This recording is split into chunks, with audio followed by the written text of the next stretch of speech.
Hi. I wanted to just have a minute. I've been thinking about this whole perception of blocked sexual energy.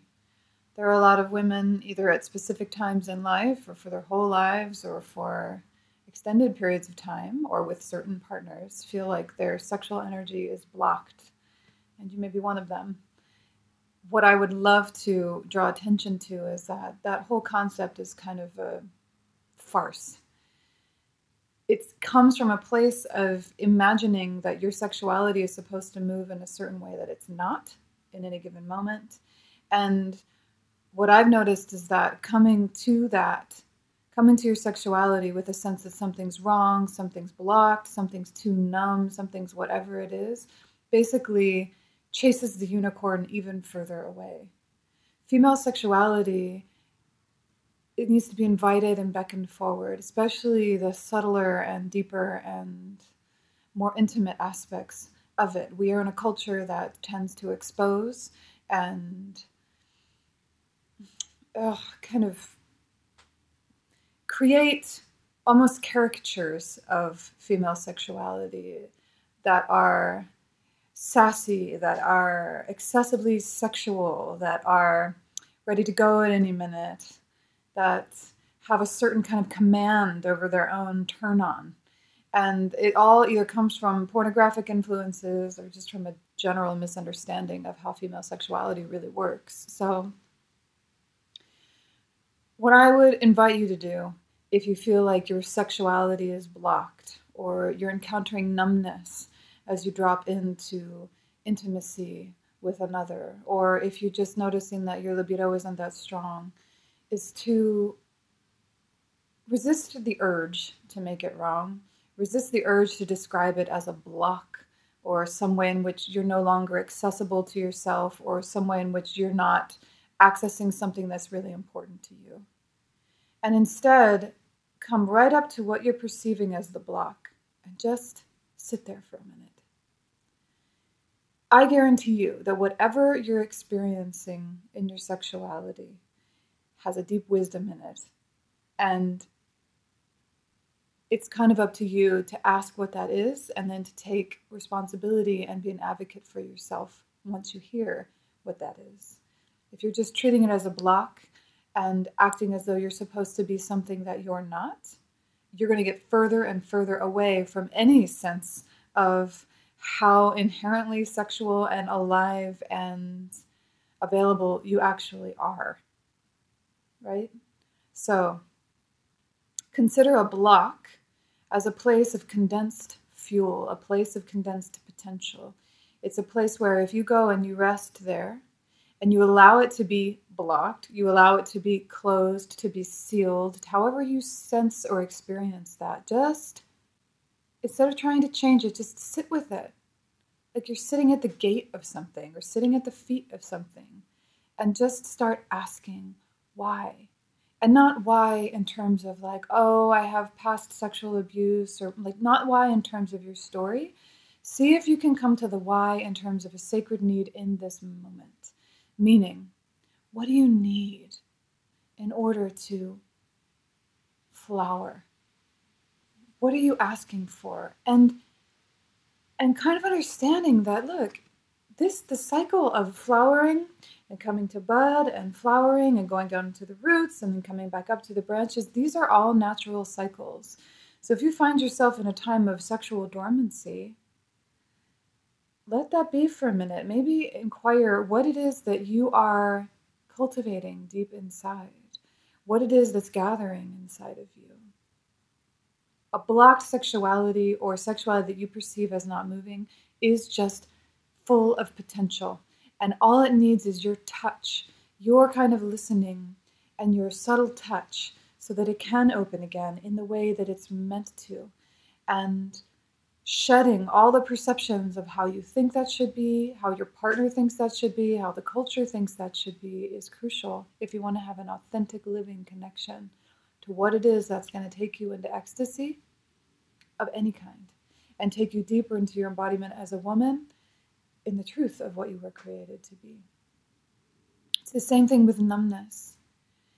If you're not feeling anything, Well, actually, you're feeling something. You're feeling the numbness, right? You're feeling the absence of feeling. You are feeling how there's an emptiness, there's a waiting, there's a place of vacancy, a place of invitation almost in a way inside of you. Be careful with how you yourself approach your sexuality, because that is the core relationship.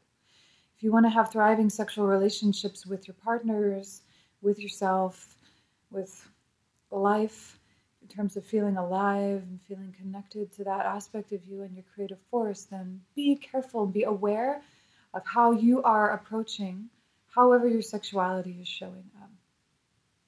You be the one to get super down and super reverent with whatever you find. And then to listen deeply. Particularly in partnership, the habitual tendencies of most women is to internalize many reasons, many projections, many criticisms, both from themselves and possibly from their partners, about why they're not sexual enough, why they're not open, why they're not, why can't they desire it more, what, etc., etc.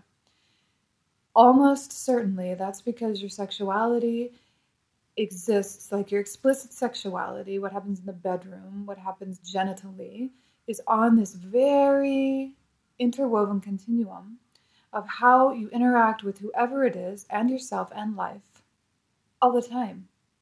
So if you allow yourself to expand beyond considering sexuality as blocked or not blocked, the perceptions you have of what it should be, ask what it needs, and also really realize that what your sexuality needs to thrive is often related to things that are completely indirectly connected to explicit sexuality. So much of the time, it's going to be clear communication with your partner. It's going to be removing stress at work. It's going to be dealing with this, that, or the other thing that's on your mind. It's going to be shifting the way you are with your own health, shifting the way you tend to your own body, shifting how much time you allow yourself to actually be in pleasure, how much time you allow yourself to live just for your own sake. It's not about sex. It's going to show up there because that is a great mirror. And of course, it's so much is going to show up there in terms of your relationship to intimacy. Please stop making yourself wrong on any level. Whatever your sexuality is doing right now, she knows what she's doing, and she has a wisdom that you can listen to and learn from. She's trying to teach you how you open, what makes you open, what makes you flow, what is needed, what's important in your life, right? What partnerships are correct for you, what's non-negotiable to you in a partnership, right? Where your heart really is.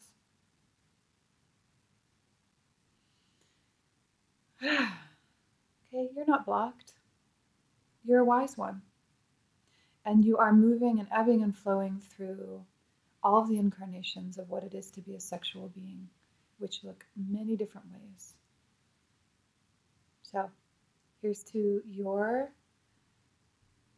sexuality, wherever she is, and to your sense of, to your willingness to claim that however she's showing up right now is first and foremost your intimate relationship with yourself, and never, ever are you being denied some part of yourself. Never, ever. This is your path. And if what you desire is more and more of a sense of your own sexuality, more opening, more embodiment, then know that whatever's showing up, as long as you're honest with it, you're on that path, and it's going to take you where you want to go if you're reverent. Female sexuality thrives on a level of reverence and subtlety that has to come from you first.